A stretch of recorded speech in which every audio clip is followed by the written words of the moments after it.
Special education is an amazing thing, but it has many problems that need to be solved. Just think, would you want your kid constantly having trouble learning?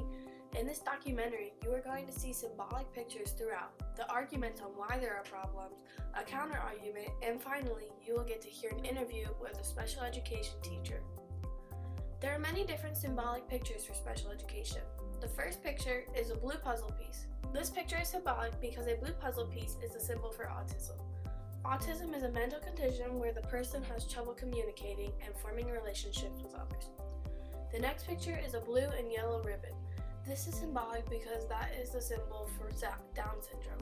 Down syndrome is when someone has low muscle tone, small stature, an upward slant to the eye, and a single deep crease in the palm of the hand. The next symbol is a picture of a green ribbon. This green ribbon stands for the awareness of cerebral palsy. Cerebral palsy is a disorder that affects a person's ability to move. Another symbol is of a purple ribbon. The purple ribbon is symbolic for the awareness of epilepsy. Epilepsy is a disorder that causes unprovoked seizures. All of those disorders are considered special ed because they need extra help at school. The last symbol is of a blue and white wheelchair sign. The wheelchair symbol stands for someone who has a physical disability. There are many arguments on what is wrong with special education. The first argument is that some disabilities that require special education could be prevented. When the mother is pregnant, some people choose to do drugs. This causes the child to have disabilities. Cocaine can cause many disabilities such as strokes, brain damage, and behavioral problems. Heroin can also cause disabilities such as frequent seizures and tremors.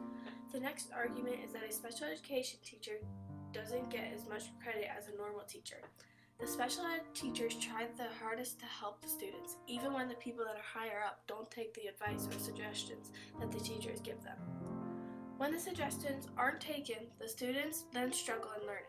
The last argument is that some students are misplaced. Some students are placed wrong just because they don't fluently speak English. To help with this situation, some teachers could learn methods that would help the students. The counter-argument is that special education is an amazing thing that helps people with unique needs. There are many good things about special education, such as getting to bond with the kids. The teachers also get to have a good feeling of helping children learn.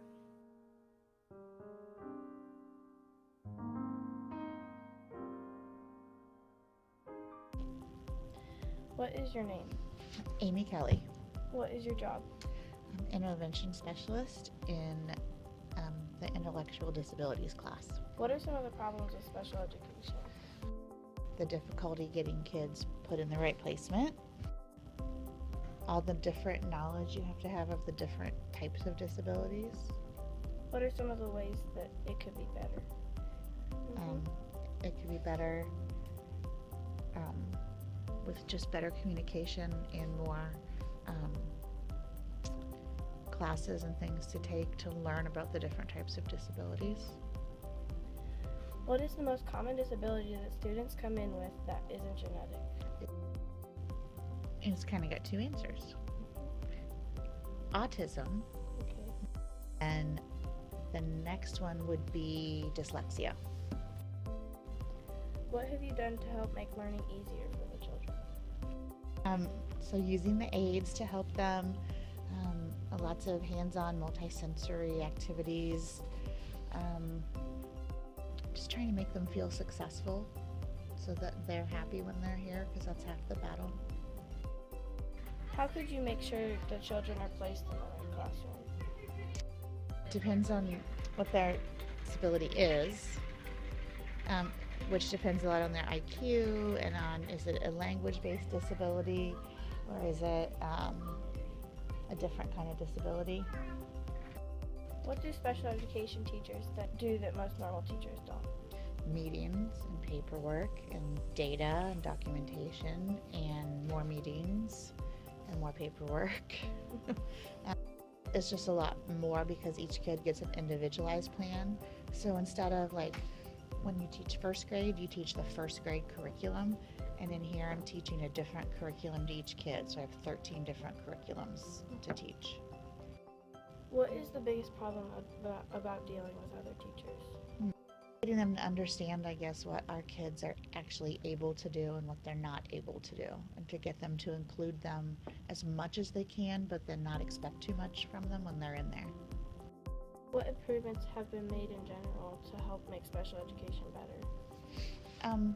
I think that Westerville actually does a pretty good job with special ed. I like that we have different special ed coordinators that work with each building that help make sure the kids are getting what they need to get, and that the parents are better informed. And then having units like this where these kids need complete replacement instruction, so that's a really good thing too. In conclusion, special education is an amazing thing, but it has many problems that need to be solved. It can be summarized in pictures, arguments, counter-arguments, and interviews.